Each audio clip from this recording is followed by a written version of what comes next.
Let me guess, you're coming to Zermatt to see the Matterhorn. But what else is there to do here?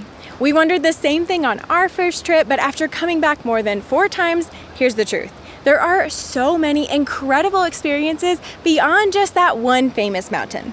Whether you have 1, 2, or 3 days or more, here's how to make the most of your summer season visit. From alpine lakes and endless glaciers, to great hikes and adventure activities, to cuddly sheep and a cozy village, and yes, iconic Matterhorn views the entire time. So let's get started with our favorite place in Zermatt. If we had just one day in Zermatt, we would head straight to Gornergrat. First, snag a seat on the right side of the train so your eyes can feast on the Matterhorn for the entire 33-minute ride. Some of the windows even open up so you can breathe in the crisp air as you climb up to 10,000 feet. I knew there would be great views at the top. I mean, after all, we are in the middle of the Swiss Alps, but holy smokes, this view instantly made Gornergrat one of my favorite peaks in all of Switzerland. I have never seen so many glaciers in one glance. Pretty sure we spent way longer on the panoramic walk than expected just because we kept taking in all the views. By the way, the panoramic terrace behind the hotel is the best spot to get your picture.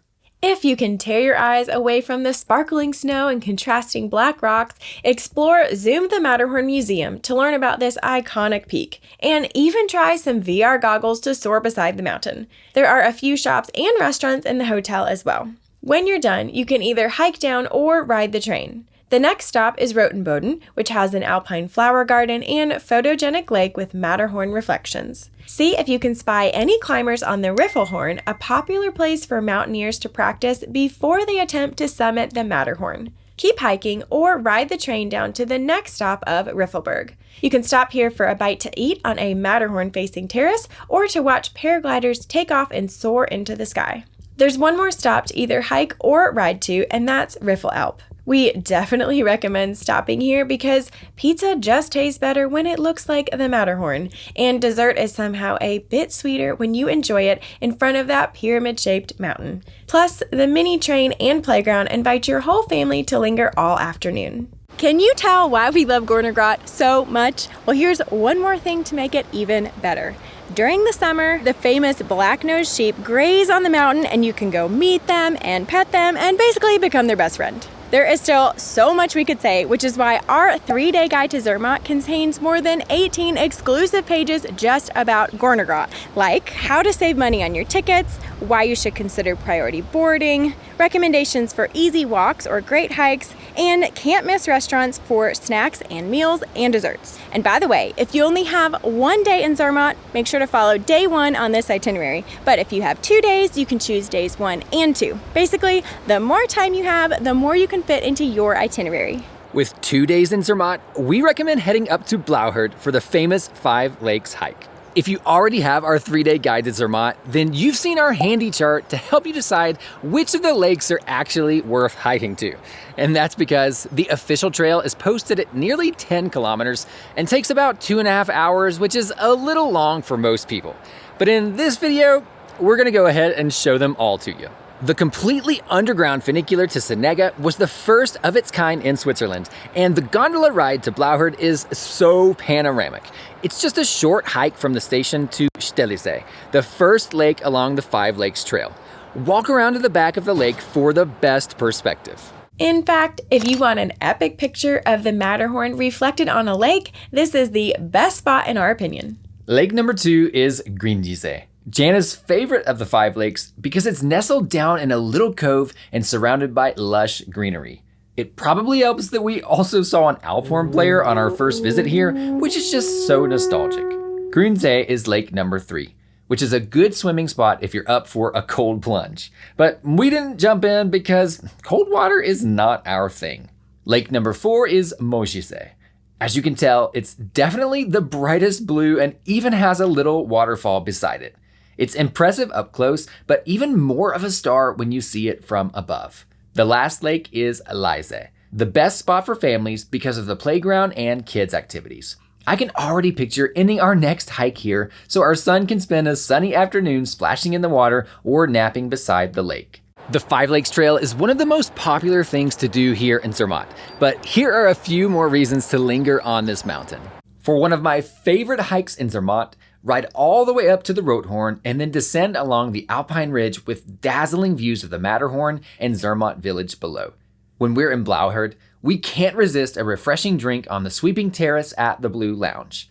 And for pure enjoyment, feel the wind whip through your hair as you bounce down to Senega on a mountain cart. These were so thrilling that we couldn't stop laughing the whole way down. Finally, foodies will be delighted by the Michelin star restaurants in Findel. Pro tip, Chevroni is our favorite, but you'll want to make reservations in advance to get a table. We're sharing the daytime activities included in our 3-day guide to Zermatt, but there are quite a few ways to enjoy your evenings in the village too, like hearing traditional Swiss music, watching a goat parade, exploring the Matterhorn Museum, walking through the Climber Cemetery, or admiring the historic architecture. I'll never forget how we kept missing the goat parade on our first 3 visits here, but we finally caught them on our 4th. Of course, it's cool to see the goats, but we loved watching the farmers and the farmers' kids trying to keep them all from wandering away. Sounds like another epic day in Zermatt, right? We know that being on vacation is always fun, but planning it, not so much. If we haven't met, we're Janet and Brett, Aplins in the Alps, and we help you travel Switzerland with confidence. From videos like this one to our 3-day guide to Zermatt, which has already been trusted by more than 1,000 fellow travelers, we have the tools to make your planning easier and your trip even better. But don't go anywhere yet. We still have one more day in Zermatt to share. Zip up your warm jacket and put on your hat before heading up to the highest cable car station in Europe.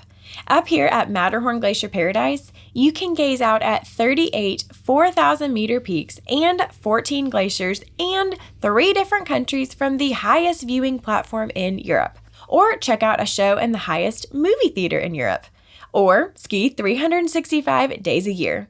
Of course, there's a restaurant and shop too. But let's be honest, the coolest thing is that you can walk through a glacier 15 meters below the surface. I can't tell you how many times we touched the hard frozen walls or slid down the ice slide, which was a bit of a bumpy ride. We just had so much fun in here that we didn't even realize how cold it was or how much our noses were dripping. And here's a tip. Pay extra for the crystal ride. We had the cabin to ourselves so we could sit on the glass floor and study the glaciers below. In our opinion, Matterhorn Glacier Paradise is just a plain cupcake, which is still really nice, but the crystal ride was the icing and cherry on top. Matterhorn Glacier Paradise is the most marketed experience in Zermatt. Now, some people think it is a can't-miss activity, and others think it's sort of a tourist trap. Our 3-day guide gives a deep dive on helping you decide if it's worth a visit. But regardless, here's what else you can do on your 3rd day in Zermatt. If you love learning fun facts like me, then you'll enjoy the mini Info Cube Museum at Trockener Steg about the construction of the cable car from Matterhorn Glacier Paradise across the border to Italy. We're both hikers, so we couldn't resist the Matterhorn Glacier Trail that covers a path where 2 glaciers used to run. You'll cross yet another lake with Matterhorn reflections, glacial streams, rocks of almost every color, and geology panels if you want to learn more. We both enjoyed this trail even more than we thought we would because it was so diverse the entire time. For another scrapbook photo, get your picture made at the Zermatt sign in Schwarze. In fact, Schwarze means Black Lake, and beside the lake you'll find a quaint little chapel to admire. Along this same cable car line is Furi, which has a lot to offer every traveler. Test your fear of heights on the 100-meter-long suspension bridge over the Gorner Gorge. Of course, it moves a bit, but it didn't sway as much as we expected. Or learn how the Matterhorn Peak was once part of the ocean floor when Switzerland was covered by glaciers, which left behind these potholes in the glacier garden. I was fascinated by reading all of the signs while Brett had fun playing on the rocks and the paths. Pop into the small Ricola herb garden to see some of the secret ingredients in these magical cough drops. But unfortunately, this experience didn't include a tasting. And gorges are my favorite landscape, so we spent a lot of time studying the rushing blue water in the Gorner Gorge. Vacation always flies by way too fast. And so did this itinerary. But we've planned out all the details for you in our 3-day guide to Zermatt. And if you're looking to hike your way through Zermatt, click here. Or if you'd rather eat your way through Zermatt, watch this next, and we'll see you in Switzerland.